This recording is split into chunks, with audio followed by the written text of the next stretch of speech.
Coming to you from the desk of the Fantasy Football Happy Hour. Guys, we saw a lot of coaching change this week. Matthew, I think starting with maybe the most notable one, especially from a fantasy perspective, with the Falcons moving on from Arthur Smith. Yeah, and I think fantasy-wise, we're happy about this. You never want to celebrate somebody getting fired. For as many jokes as we made on this desk about Arthur Smith and his head-scratching usage of his skill players, you're never happy that somebody gets fired. But now that they've fired him, the fact of the matter is this is great news for fantasy managers because, look, Atlanta drafted Kyle Pitts 4th overall, Drake London 8th overall, Bijan Robinson 7th overall in the first round. I mean, again, overall, right? And since the rookie season, Kyle Pitts is averaging under 9 fantasy points per game. He's tight end 13 since 2021. Drake London is wide receiver 47. Bijan Robinson finished the year as running back 13 on a points per game basis. And he had less than 50% of the team's rushes. Think about that. Think about that. You spent the number 7 pick overall on a running back in a league that devalues running backs on Bijan Robinson, who by all accounts is the best running back prospect since Saquon Barkley, since Adrian Peterson. Like, he's in that class of elite athletes, and he gets less than 50% of your team's rushes. He scored more than 30 fantasy points just once under Arthur Smith. He scored fewer than 21 fantasy points in 52% of his games. Just, head-scratching usage, especially in the red zone. I don't know who the Falcons are going to hire, but whoever it is an upgrade here. Yeah, I think Bijan, to your point, he is the big winner out of this in terms of his value, given that in any case it could only go up, and now you would think that the new coach would be maximizing Bijan Robinson. You would think that would almost be a mandate from ownership or anything. I think if Bijan becomes a workhorse back and he have like Jonathan Taylor 2021 upside where there's no more Marlon Mack in the picture and all of a sudden it's just Bijan's show, because there are worlds where he could absolutely be the number 1 player in fantasy next year. Yeah, and I think an underlying factor too is his poor valuation of the quarterback position. They were always playing in this offense that was held down by the quarterbacks no matter who he had out there. Right. Arthur Smith defended Desmond Ridder, right? Then benched Drafted Desmond him. Ridder, Yeah. Then went to Heineke, benched Heineke, again defended Ridder, he's my quarterback, and then went back to Heineke again. Right. The whole thing was insane, and whoever the next coach of the Falcons is, they'll figure out the quarterback position, whether it's a free agent, it's a heavy draft with quarterbacks as well. They'll pick reasonably high for them. So hopefully whoever it is will work to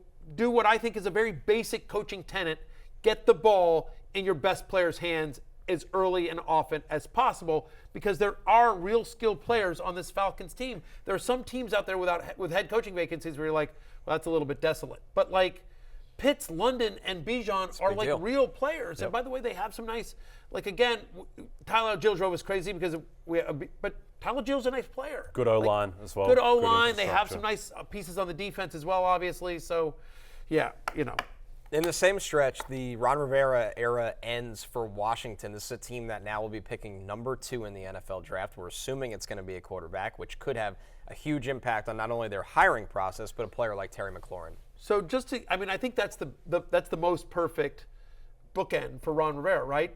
So they're picking number 2 overall this year. The end of the Ron Rivera era, they are picking number 2 overall. When Ron Rivera was hired, they were picking number 2 overall. His first pick was Chase Young. That was the year that the Commanders, Washington stupidly beat Miami in a meaningless game, cost him Joe Burrow. Not that I'm bitter, not that I haven't gotten over it. Here's the thing about Ron Rivera. You guys know I've talked a lot of Commanders on this desk. Ron Rivera is an awesome human being. He was handed an awful situation, having to go coach Dan Snyder, all the criticism, legitimate criticism about the team, the culture, the racism, the sexual harassment, the lawsuits, the investigations, all of it. Rivera gets there and he knows it's bad, and then just thing after thing after thing keeps coming out, and you realize, oh my God, this is the worst situation in professional sports history. Dan Snyder is the worst owner in professional sports history. And Rivera gave the organization a level of class and dignity that didn't have, and he was put in an impossible situation. He is an awesome human being. I just wish he was a better football coach. Yep. Because the truth of the matter is that as the head coach of the Commanders, he went 26-40-1. He's had 13 years as a head coach in the NFL. He's been above 500 in 3 of them. He's 3-10 in terms of just 500 seasons as well. And you can argue he didn't have a quarterback in Washington, which is fair. He didn't. But he had Cam Newton. He had peak Cam Newton in Carolina. I know they got to 1 Super Bowl, but still, They lose 8 straight to end the season. His career coaching record is under 500. Week 17 last year, I don't think he didn't. Oh no, it was this year. He didn't know they'd been eliminated from the playoffs. You know, you think about last year, Carson Wentz, that was all on him. You know, he's the one like, I'm the one who watched the analytics. I'm the one who watched the film. I made the decision to bring Wentz here. And then even though Taylor Heineke had gone 5-3-1 as a starter down, he starts Carson Wentz against the Browns and completely blows the playoff chances. Wentz throws 3 picks against there as well. They're the only team in the NFL to allow over 30 points, not fantasy points, like actual NFL points this year. He's a defensive coach. Yeah. And, you know, you just sort of think about when he came into Washington, they gave him full control because they got rid of Bruce Allen, and Ron Rivera had full control over the entire organization. And you think about the first-round picks under Rivera, Chase Young, now with the 49ers, Jamin Davis, Jahan Dotson, Emmanuel Forbes. Only Dotson might work out.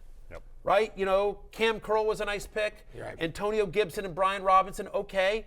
But other than that, like, it's a pretty threadbare cupboard in terms of talent under Ron Rivera during 4 years of drafting Connor. Yeah, that's exactly what it comes down to, is that they never restocked that roster to make up for the coaching that wasn't good enough. And that's how you end up picking in the top 5, when the personnel meets with bad coaching. Yeah, the players didn't develop. His decision-making in the game as well, like not challenging the catch against Philadelphia. Right. To me, where it really went going south, for 2. That was the one. When he didn't go for 2 in that first game against Philadelphia, that's what he was known for. Riverboat Ron. Yeah, That was his whole thing. Yeah. He's departing from his identity, and this year, they had more talent this year than I think their record reflected. So really disappointing end, and it felt like the only decision. The last one had to happen. The last one, a bit of a surprise today. Mike Vrabel and the Tennessee Titans parting of ways, firing. It's been labeled a couple of different ways. The bottom line is Mike Vrabel is a free agent coach, and the Titans are now looking for one, Matthew. This is shocking. The Titans are a good job, I think. You know, but I mean, like, I'm shocked that Vrabel gets fired here. You know, like, I mean, they always play tough for him, right? I mean, they just beat Jacksonville. They just knocked Jacksonville out of the playoffs, where they have nothing to play for, right? And they're all beat up, and so, you know, I mean, like, they've been devoid of talent on the offensive side and the defensive side. Like, I'm shocked by this. Tennessee, I feel like the mark of a good coach is, does he get the most out of his talent? And I feel like that's always been a mark of a Vrabel team. Yeah, I think back to, I think there was a Sunday Night Football game last year where the Titans with Malik Willis went into Arrowhead against the Chiefs. And Patrick Mahomes' Chiefs, the team won the Super Bowl, and I think that game went to overtime. Like, Mike Vrabel, this team just constantly overachieves. They got a 1 seed with Ryan Tannehill. They were the most injured team in the NFL that year and lost Derrick Henry halfway through the season, and got a 1 seed over Patrick Mahomes, over Josh Allen. I think that he has vastly outperformed expectations. And I mean, this season, like, they're in a rebuilding phase. They're moving on. They traded A.J. Brown a couple of years ago. Like, they don't have the talent to win the division this year. And so I'm not sure what he's being judged on. Treylon Burks hurt for a lot of the year as well. The offensive line really beat up. Just a disaster offensive line there in Tennessee. And DeAndre Hopkins obviously is a nice piece, but they have Tannehill, who is clearly at the end of his career, or Will Levis, who's, you know, a nice piece, but he's a rookie, you know, and that's tough, especially when you don't have an offensive line, when you don't really have much in the receiving game beyond DeAndre Hopkins. You know, like, they got some nice moments out of Chigakonkwo, but seriously, like, this is a team that overachieved. I'm shocked that Vrabel, in, you know, a down year, would be a free agent, and he'll be out of work very, very short. I'm sure his agent's phone is already ringing off the hook. And I'll just tell you, if he was announced as the Commanders coach, I'd be very fine with that. It'll be a busy coaching market across the NFL. We'll have it covered right here on the Fantasy Football Happy Hour throughout the offseason. Hey, it's Matthew Berry from NBCSports.com and RotoWorld.com, and I want to thank you so much for watching whatever it is you just watched, or if nothing else, being too lazy to click out of the autoplay after this video started, after whatever it is you actually wanted to watch finished. But now that you're here, I'd like to take a moment here to ask you respectfully now, okay? I'm asking you respectfully to subscribe to the NFL on NBC YouTube channel. You'll get the latest RotoWorld fantasy news headlines, all sorts of great shows, including my own Fantasy Football Happy Hour. So go subscribe now. Again, I'm asking respectfully.